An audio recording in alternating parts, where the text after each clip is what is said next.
D સ્ટાફના કોન્સ્ટેબલને એક બાતમી મળેલી.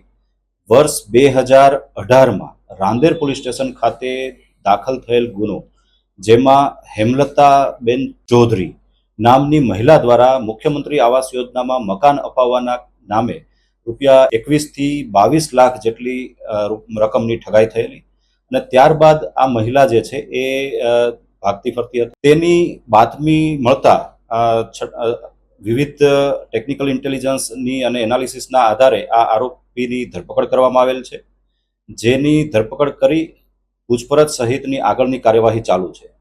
આ મહિલા ભૂતકાળમાં પુણા તેમજ ખટોદરા પોલીસ સ્ટેશનમાં પણ 2017ના વર્ષમાં આ અલગ અલગ બાબતોમાં ઠગાઈના ગુનામાં ભાગરૂપે રહી ચૂકેલી છે. એ ઉપરાંત રાંદેર ઉપરાંત ખટોદરા પોલીસ સ્ટેશનમાં પણ આ જ પ્રકારના ઠગાઈના ગુનાને ભૂતકાળમાં આ આરોપીએ અંજામ આપેલો છે અને તે મહિલા આ ગુનામાં પણ વોન્ટેડ હતી, જેની ધરપકડ કરી કાયદેસર કાર્યવાહી હાથ ધરવામાં આવેલ છે.